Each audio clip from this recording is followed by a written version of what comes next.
Olá, olá!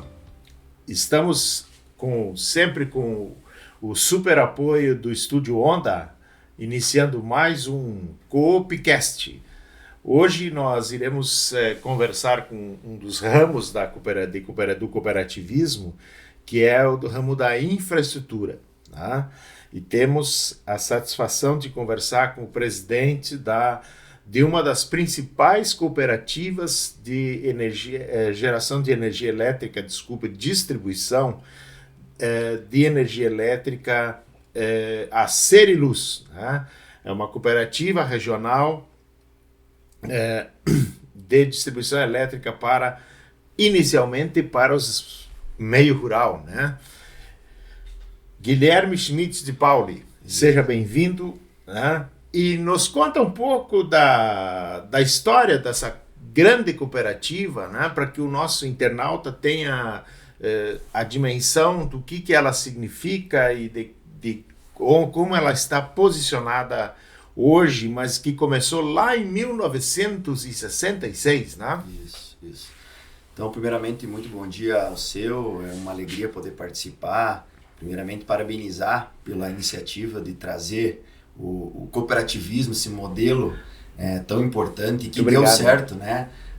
Nessas programações. Eu acho que é de grande valia e muito constitui na sociedade. Falando um pouco então das cooperativas de infraestrutura, mais especificamente no caso da Seriluz, né? A cooperativa surgiu como a maioria delas a partir de uma demanda, a partir de atender uns anseios da sociedade na época, que era energia elétrica, né? Como tu falasse lá em 1966. Então, um grupo de produtores rurais, um grupo de associados se reuniu, né, e viu essa necessidade, e no dia 20 de agosto, especificamente, foi fundada aí a Cooperativa de Eletrificação Rural de Ijuí Limitada. Mais especificamente associados do Mauá, Monte Alvão, linha 9, 10 Norte, linha 6 Todos Leste, do interior do município de Ijuí. Exatamente. Na época, mais para atender uma prerrogativa que se tinha, que o Estado ele não tinha condições, talvez por assim dizer, e sequer interesse de atender o meio rural, principalmente pelos custos, né, da infraestrutura que era necessária. E naquela época todo o sistema de distribuição de energia era público estatal, né? Exatamente. Então, lá no início já se tinha aquelas quebras de lacuna, né, de mostrar para a sociedade do interior a necessidade que sim, era possível ter uma cooperativa de eletrificação, né? A maioria do pessoal não acreditava, e com razão, porque imagina tu fazer uma estrutura, né, onde não se tinha. Então, tem muito forte nas histórias que a gente traz hoje em dia, que a maioria do pessoal dizia, não, eu nasci sem luz, eu vou morrer sem luz, porque isso não vai acontecer, né? Então começou devagarzinho montar aquela estrutura, né? E aos poucos ela foi expandindo, primeiramente buscar o crédito para fazer isso. Nossa, era um desafio, né? E tinha que ter o aval dos associados para poder fomentar uma estrutura de crédito e buscar isso. Né? Então, aos pouquinhos... Eles colocavam suas propriedades como garantia. Avalizavam, né? Avalizavam aquele montante de crédito necessário para ir buscar essa infraestrutura. E aos poucos foi expandindo, e daqui a pouco passou na frente da casa de um, passou na frente da casa do outro. E realmente isso me interessa. E muda a vida, né? Muda a vida. Com certeza. Né? E hoje em dia a Seriluz tem essa estrutura porque lá atrás teve um aceite e um desafio e muitos acreditaram naquela ideia, né? Eu acho que também tem um elemento, né, que foi justamente no momento em que a partir dos anos 1960 para 70, o Brasil, o Rio Grande do Sul principalmente, passou por um processo de modernização da agricultura, e o Brasil passava pelo momento do milagre econômico, em que passamos a ser um grande produtor da indústria de bens de consumo duráveis, né?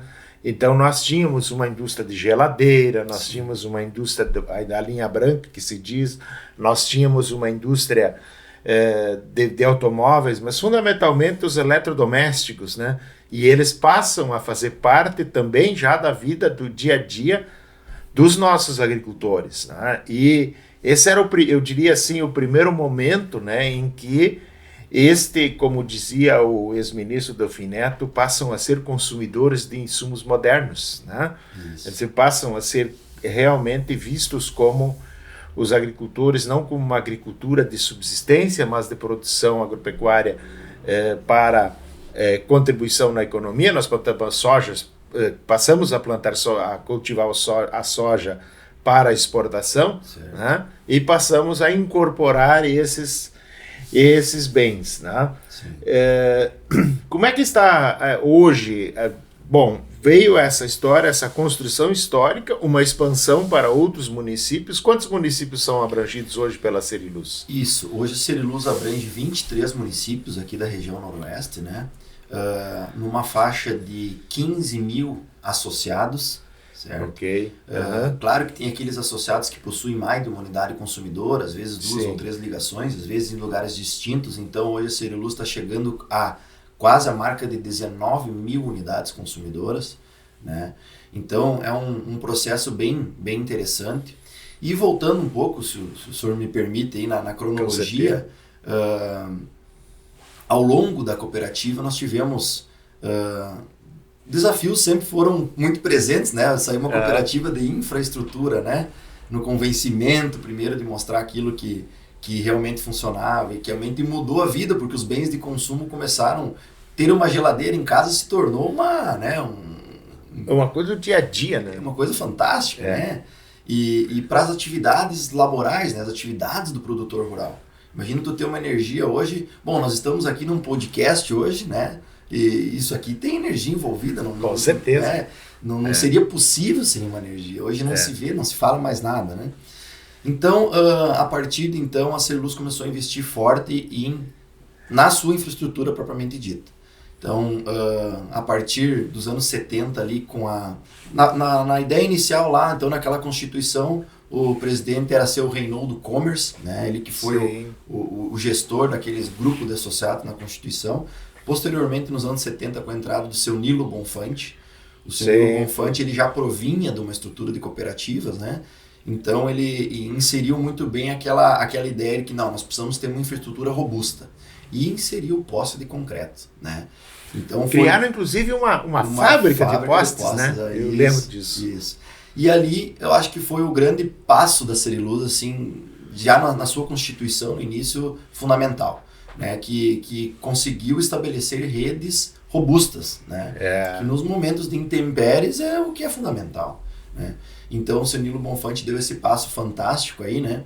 E eu acho que ali, naquela gestão do seu Nilo Bonfante, apesar da minha pouca idade hoje, começa um pouco da minha história também, né? Sim. Porque o meu avô, seu Rodolfo Teodoro Schmidt, ele era o secretário do seu Nilo Bonfante na época, que ótimo. Lá na cooperativa, né? Na Constituição. Então começou por ali. Por isso que a gente sabe muito dessas histórias, porque eu até hoje escuto bastante, né?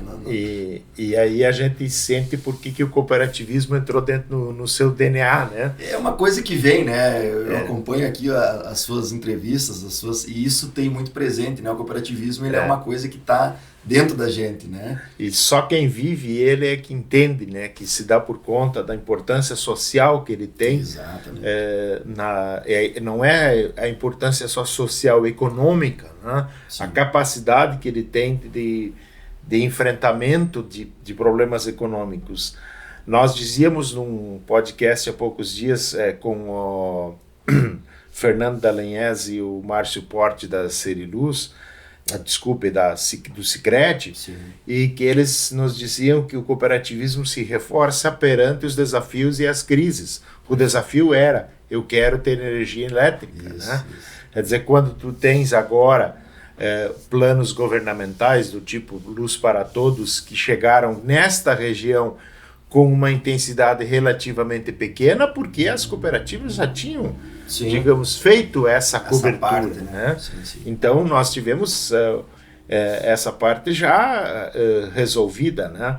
Sim. E eu diria assim, eu admiro um outro aspecto com relação ao cooperativismo da energia, todo o esforço que é feito, que eu acho que tem que ser reconhecido pela sociedade, que muitas vezes um pequeno consumidor, agricultor, que está a 30 quilômetros da sede, numa intempérie, ele tem problemas e você tem que deslocar uma equipe a 30 quilômetros e cujo custo é muito alto, né? Sim.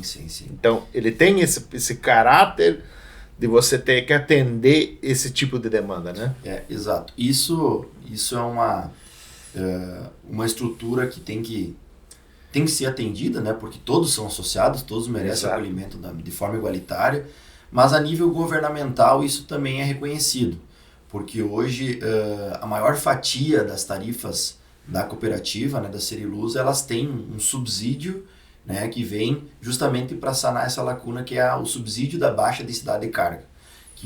É reconhecido que a Seriluz, para atender 23 municípios, numa área de abrangência muito mais maior, né, numa área muito mais descentralizada, ela necessita de um custo maior, né? Então, tarifariamente, isso tem já é reconhecido. Sim. Mais recentemente, hoje a gente vê a agropecuária como Hoje o Brasil tem, no setor agro, nós vimos o crescimento do produto interno bruto nos últimos meses devido ao agro. Este agro moderno. Sim. Este agro é altamente consumidor de energia hoje, né? E Sim. quando é que a cooperativa começou a tratar, por exemplo, da questão da energia trifásica, de transformar aquele que era um consumidor para um produtor, eu diria assim, mais moderno? Como é que isso se constituiu? Certo. Então, nos primórdios, a ideia era levar energia para o meio rural, né? Fazer com que as pessoas tivessem acesso a esse bem tão importante. Com o passar dos anos, se evidenciou essa necessidade de reformulação dessa rede, né? Os equipamentos que foram surgindo e hoje em dia cada vez mais surgem, eles necessitam de uma energia mais forte, né? Então, a partir dos anos 70 e 80, a Seriluz, já com a inserção de novas redes, ela começou a levar energia trifásica para o seu meio rural, né? E nos últimos anos isso tem se intensificado de forma, vamos dizer assim, muito alavancada, porque justamente os produtores necessitam e os equipamentos já não suportam uma energia monofásica, uma energia bifásica. Então nós criamos programas internos de qualificação de energia no meio rural e também na área industrial, na área comercial, que necessita de grande demanda de energia, justamente para fazer essa melhoria da rede de transformação para redes monofásicas e bifásicas para redes trifásicas. É um projeto que nós estamos desenvolvendo, né? E a ideia é com que a maior parte da área da abrangência da Seriluz seja atendida num futuro próximo aí, toda por energia trifásica. É um desafio, mas a gente sempre foi movido por desafios, né?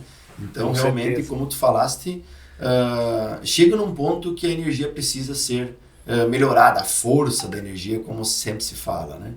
E daí não é uma questão de você levar essa energia para o produtor. As redes da cooperativa precisam estar reforçadas para trás. É uma escala, né? É um efeito cascata que se chama. Para tu levar uma energia com mais qualidade, com mais robustez, tu tem que ter uma estrutura de subestações, uma estrutura de religadores, uma estrutura, enfim, cada vez mais robusta para acompanhar esse desenvolvimento, né? E isso hoje, toda essa estrutura que o senhor fala, ela também tem um grande grau de automação. Como é que essa evolução se deu junto à cooperativa? Como é que o senhor enxerga ela hoje, enxerga a Seriluz do ponto de vista dos avanços tecnológicos, eu diria assim, de gestão desse processo todo, das redes, tecnicamente? Certo.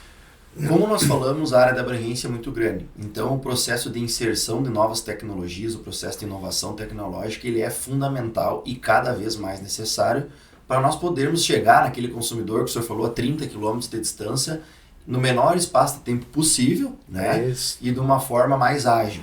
Mas como que a gente faz isso? Hoje a gente precisa usar mecanismos tecnológicos que apontem de forma remota aonde que aquele consumidor está sem energia, aonde que é aquele alimentador que de fato precisa de uma atenção imediata. E isso nos últimos anos, principalmente nos últimos 10 anos, a Seriluz investiu muito no centro de operações da distribuição. né? Então, hoje toda a área da abrangência da cooperativa é telecomandada nas redes principais, né? E a gente consegue, de uma forma imediata, principalmente do centro de atendimento, quando há uma falha, tentar reativar o sistema, né? Ali uma pessoa comanda toda a área de atuação. Claro que, não havendo possibilidade de uma inserção remota ali de forma mais ágil, aí sim as equipes são deslocadas.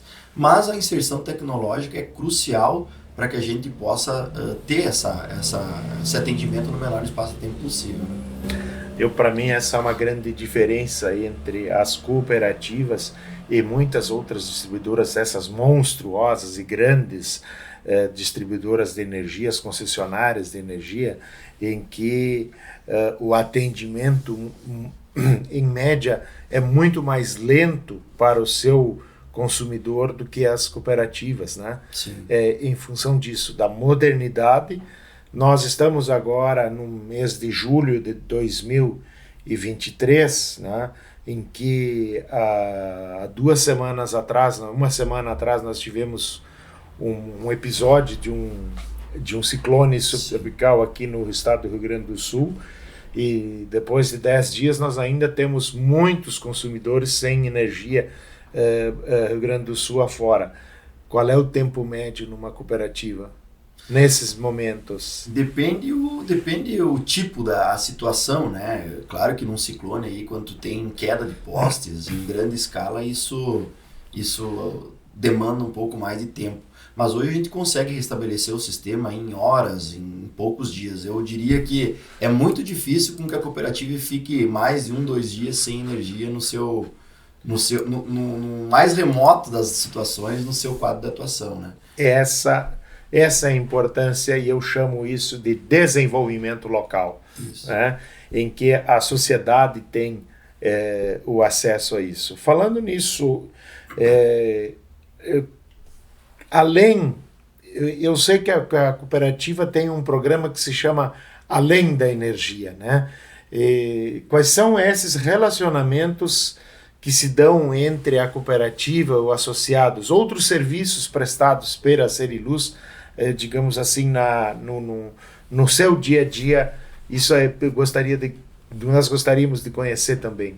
Eu sempre disse e digo e repito, né, que mais do que ter uma cooperativa de infraestrutura, ela tem que fazer parte da vida do associado e ela tem que fazer a diferença, né?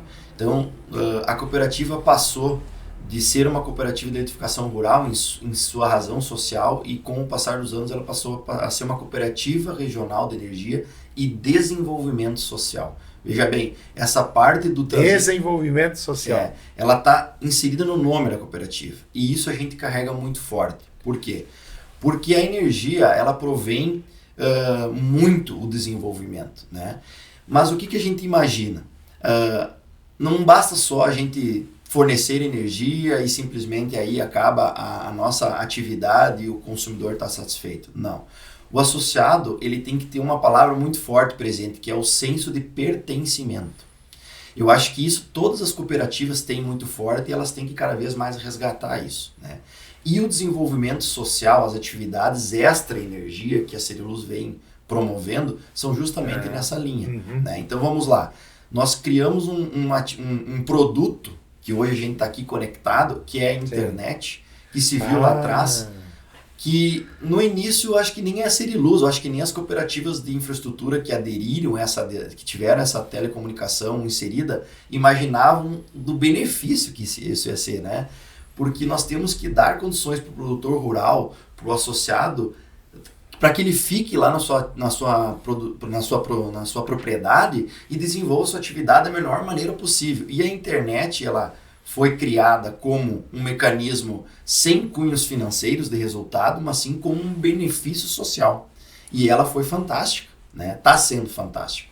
A gente agora está conseguindo abranger quase 100% da nossa área de atuação. Eu sei que é um trabalho de formiguinha, né? Como foi na energia elétrica, né? Mas além da internet, a Seriluz desenvolve planos de saúde, distribui aos seus associados, Sim. seguro residencial, né, a umas taxas bem abaixo dos valores de mercado, e além de todas as atividades que a gente promove aí. Agora desenvolvemos um projeto do Lar Melhor Idade, né, que é fantástico. Isso. Então a gente está na fase final de constituição de uma fundação, já se evidenciou juridicamente que ela é o melhor caminho. Então estamos na fase de constituição e justamente promover algo que é diferente do distribuir energia elétrica, algo voltado ao social, ao desenvolvimento, né, nesse sentido. Eu vou dar um testemunho que é o seguinte, De Pauli. Há muitos anos eu trabalho com planos de desenvolvimento regional, planos estratégicos de desenvolvimento regional. Desenvolvo isso contratado pela Unijuí, que é a universidade aqui desta região onde a gente vive. E duas coisas estão emergindo sempre nesses planos. A primeira é a questão da manutenção do jovem no meio rural. O jovem no meio rural, e as pessoas inclusive manifestam isso, são duas questões importantes. Acessibilidade de estradas, né? A turma não quer mais ficar atolando nas estradas do interior, né? E até que nós temos outra grande pressão de estradas em função de sermos uma região com grandes volumes de produção leiteira.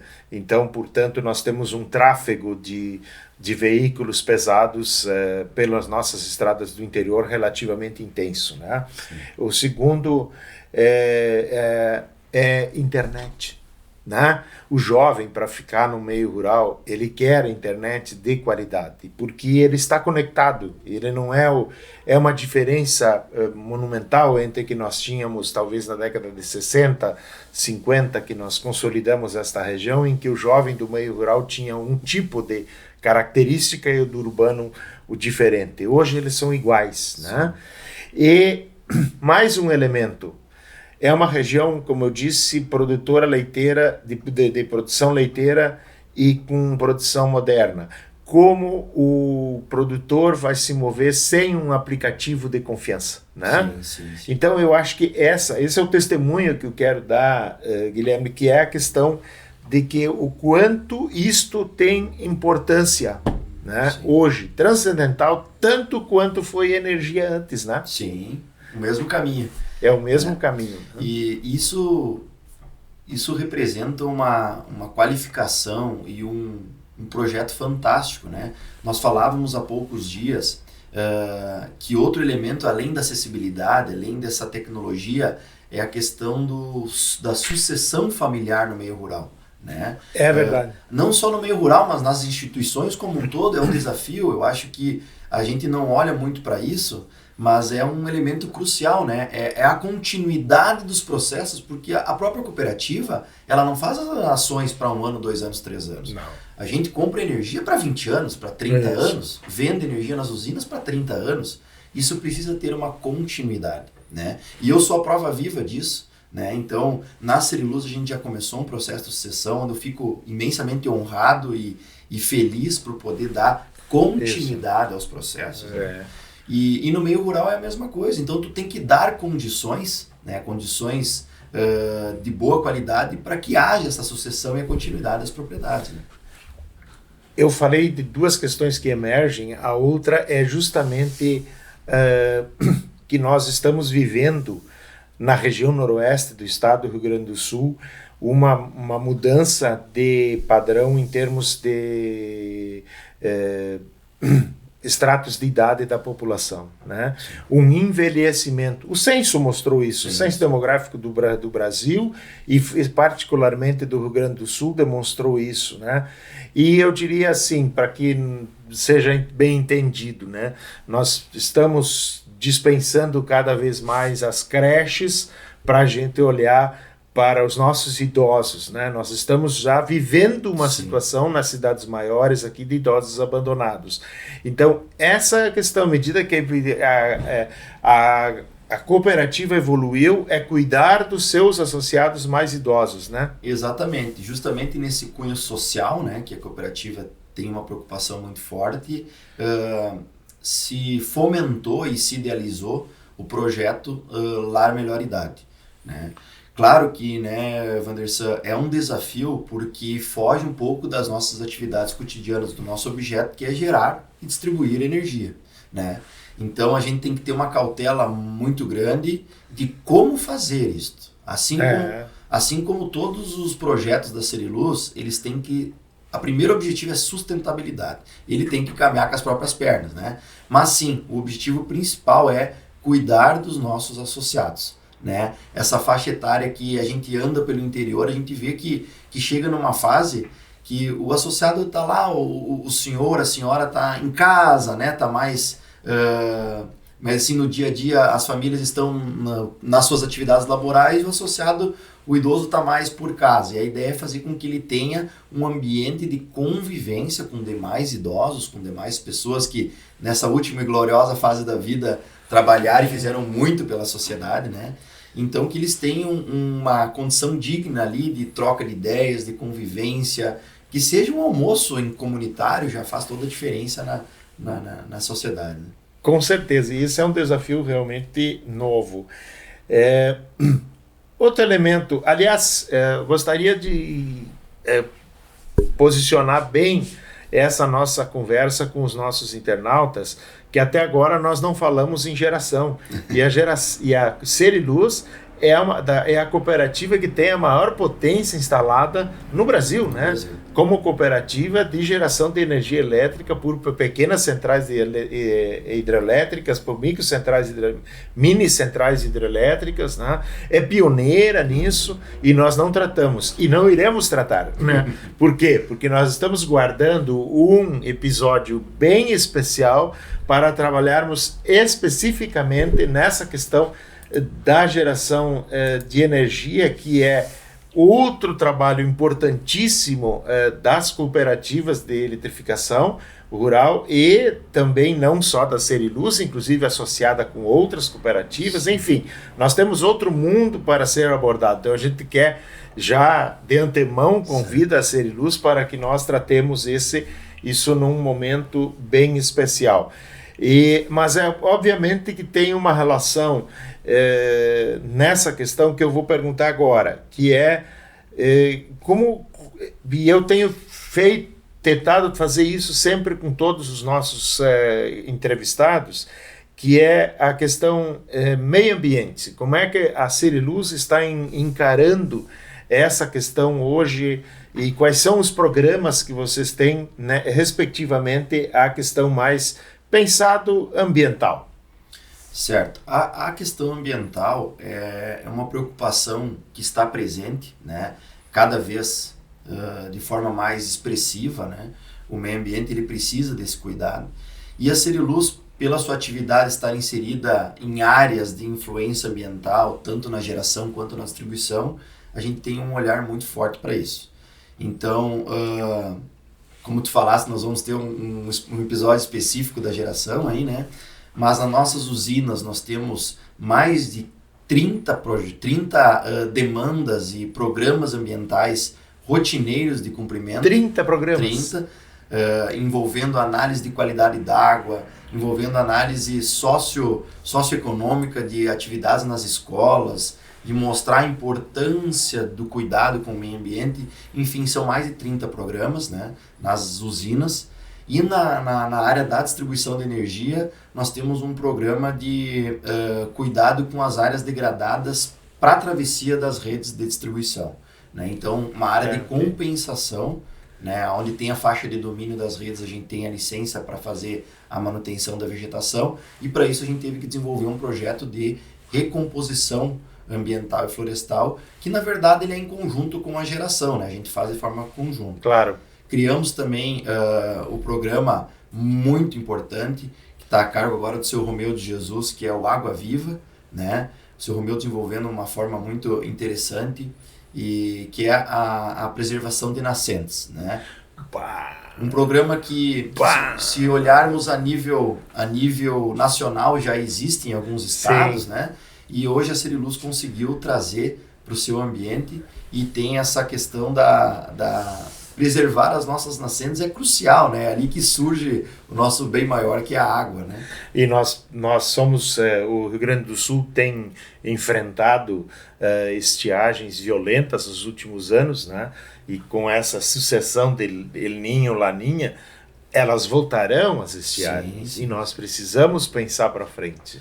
Que maravilha! Primeiro uma ideia de convencimento, né? Nós temos que chegar num associado que se disponibilize em ceder a área onde é que tem as nascentes, e depois a gente quantifica, faz a melhoria na região e quantifica o que de fato a preservação ali traz como benefício. Então, a partir de agora, com o passar dos anos, esses dados começam a surgir e a gente vai ter mais informações para instigar outros produtores, outros proprietários a aderir também ao programa, que é excelente. Acho que é fundamental, à medida que os resultados vão aparecendo, as pessoas vão se convencendo da importância dele. Quais são os desafios para frente do ponto de vista da cooperativa de distribuição de energia? Quais são os, digamos assim, no curto e médio prazo, os investimentos que vocês estão pensando? Quais são as ampliações que vocês estão propondo agora? Certo. Os desafios é o que não faltam, né? Sim. Eu acho que lá em 2006, quando a ANEEL estabeleceu a prerrogativa de divisão das atividades e foi criada a cooperativa de geração, né, por uma questão legal, né, a ANEEL ela tem uma preocupação muito forte em blindar a tarifa de energia elétrica do consumidor brasileiro. Sim. E de certa forma está correto, né? Sim. As atividades de geração elas levam um risco consigo, que é o risco comercial das operações. E esse risco a ANEEL não quer que traga para dentro das tarifas do consumidor, dos associados no nosso caso. Então, em 2006 se criaram as cooperativas distintas. Ceriluz Geração com os ativos de geração e a Ceriluz Distribuição somente com a demanda de distribuir energia, né? E lá começaram os desafios. Mas por que eu estou trazendo um pouco isso? Porque os principais demandas atuais são as demandas regulatórias, né? As demandas regulatórias elas têm sido cada vez mais incisivas e nós trabalhamos num ambiente totalmente regulatório, então a ANEEL enxerga toda a nossa atividade, né? Seja financeira, seja de expansão, seja social, tudo ela enxerga, né? E então nos próximos anos... O sistema elétrico brasileiro é muito monitorado pela ANEEL. Muito monitorado, o que é bom. É bom. É bom sim, porque concordo. A gente consegue ver que as cooperativas em si de distribuição de energia, elas estão vivas e bem vivas, porque tem uma regulação, tem um olhar muito pontual nas suas ações, né? Então, eu acho que o principal desafio é regulatório. Por quê? A partir de 2024, agora em janeiro, o mercado da alta tensão, que é o mercado dos grandes consumidores, ele vai abrir, certo? Então lá atrás, no decorrer da história das cooperativas e de qualquer outra distribuidora de energia elétrica do Brasil, foram delimitadas as poligonais, né? Então Isso. A Ceriluz tem a área de abrangência dela, o DEMEI tem a área de abrangência dele, a Hidropan, enfim, todas as permissionárias, concessionárias de energia. Nisso nós temos um pouco do conforto, né? Que teoricamente o associado que se insere nessa área, ele é obrigado a ser sócio da Ceriluz ou estar conectado no DME.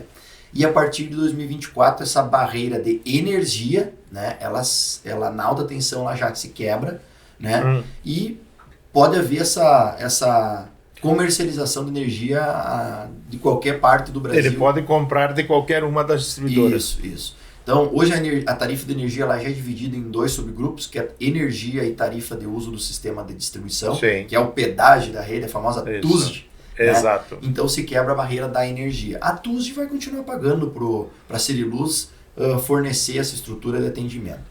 Que é a tarifa de uso do sistema distribuído, né? Isso, é a remuneração do serviço no fio. Isso, né? Em 2027, janeiro de 28, ali, há uma expectativa que o mercado de baixa tensão abra também. Né? Então a gente já está trabalhando para isso. Mercado de baixa tensão são a maioria dos consumidores do Brasil. Nós, eu, você, né? Daqui a pouco nós vamos poder comprar energia a nível Brasil de quem nos ofertar o melhor preço. né? Continuamos pagando uma tarifa para concessionária local, permissionária local. Isso. E energia nós vamos comprar, talvez até por aplicativos, né? E a Seriluz pode ser uma vendedora também. Exato. Então, veja bem, tem que se preparar para isso. Lá atrás, se teve uma preocupação muito forte em investir em geração. A Seriluz investiu muito forte em geração. Então, hoje tem quase 3 a 4 vezes a maior do que sua demanda de consumo tem de oferta de energia. E agora, com a abertura do mercado, veio a calhar isso de uma maneira fantástica, porque vai ter energia disponível para vender daqui a pouco para consumidores fora da sua área de atuação. Lá no Pará, se for o caso. Exatamente. Então, eu acredito que no decorrer das atividades seja o principal desafio, né? Nós estarmos prontos para quando essas marcos regulatórios virem, né, a se apresentarem. Outros desafios são as questões de sustentabilidade. Esse é um olhar que a Seriluz tem muito presente com afinco, né? E não só nas atividades de cooperativas, de infraestrutura, de crédito, é uma questão que está presente, né? Se fala muito hoje em compliance, em ESG, e nós temos que nos inserir isso, nós temos que andar conforme a música, né? Então hoje a Seriluz está desenvolvendo os projetos de sustentabilidade, né? Porque as nossas próprias gerações, as próprias usinas, de uma maneira de energia renovável, elas geram créditos, por exemplo, de carbono, né? Com certeza. Exatamente, que daqui a pouco vai ser um outro nicho de mercado da cooperativa, né? Então a gente está desenvolvendo projetos nesse sentido e é mais um desafio. Além de vários outros aí que a gente pode citar aqui, mas eu acho que os principais são sustentabilidade, meio ambiente e a parte regulatória, né? Muito bem, acho que nós fizemos um belo panorama sobre a cooperativa regional e aqui de energia e desenvolvimento, né, em que nós vimos essa contribuição econômico-social fantástica que tem o cooperativismo para nossas regiões agrícolas em termos de abastecimento de energia. Mais um testemunho que eu quero dar um pouquinho. As cooperativas de eletrificação, a olhos vistos, fazem uma coisa que se chama intercooperação. Exatamente. Né? Porque vocês cooperam entre si. Isto é sempre um desafio. E eu vou dizer onde. Há alguns anos atrás, após uma passagem de uma tormenta logo ao sul daqui, nós estamos na região de Joia, de Santa Tecla, né? Eu passei por lá 2 dias depois e lá estavam os caminhões da Seriluz, da Sertil, da Coprel, quer dizer, aquelas cooperativas que não foram abrangidas se uniram lá imediatamente e por isso que colocam o sistema de volta em poucas horas. Né? Continua assim? Cada vez mais forte. Falaste da situação recente agora do ciclone ali na região litorânea, né? E tão logo aconteceu o fato, as cooperativas já entraram em contato umas com as outras, preciso de ajuda, vamos abrir um período de contingência, precisamos deslocar caminhões para lá. Isso é fantástico, né? Porque esses desafios não só operacionais que se tem, essa troca mútua entre cooperativas, essa intercooperação, ela atua também na parte regulatória, atua na parte de segurança jurídica, em todos os âmbitos de atuação das cooperativas há essa troca. E é muito bonito isso porque as atividades são as mesmas, o que acontece para uma acontece para as outras. E que bom a gente poder contar com a cooperativa, com a irmã ali do lado, para que quando a gente tem um período de contingência, eles também venham nos ajudar aqui. E nós estamos sempre disponíveis para ajudar aqueles que necessitam, né? E isso muitas vezes não é visto pela própria sociedade, né? Em que eu sempre digo, esse é um grande modelo de intercooperação entre as cooperativas, né? Em que e até porque elas estão num mundo regulatório, não há muito que a diferença está de uma para outra na qualidade do serviço, mas não nos preços necessariamente. Não, né? Exatamente. Então, não é no preço, aliás, não é na competição com o próprio consumidor, porque está no seu polígono. Né? Sim. Então, é isso, Guilherme. Muito obrigado ao Estúdio Onda que tem nos apoiado.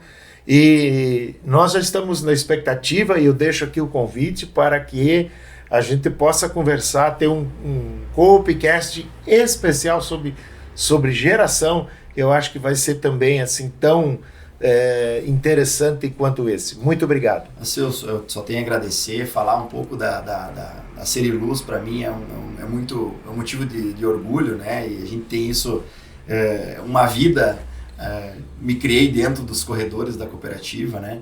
Então, fico muito feliz de poder trazer à tona, e eu tenho certeza que na parte de geração, então a gente deixa para um segundo momento, nós temos assuntos importantíssimos, né? E ali a Seriluz viu uma oportunidade de crescimento, e acho que foi o grande responsável por essa viravolta da cooperativa e hoje ter essa expressividade que tem. Grande abraço a todos.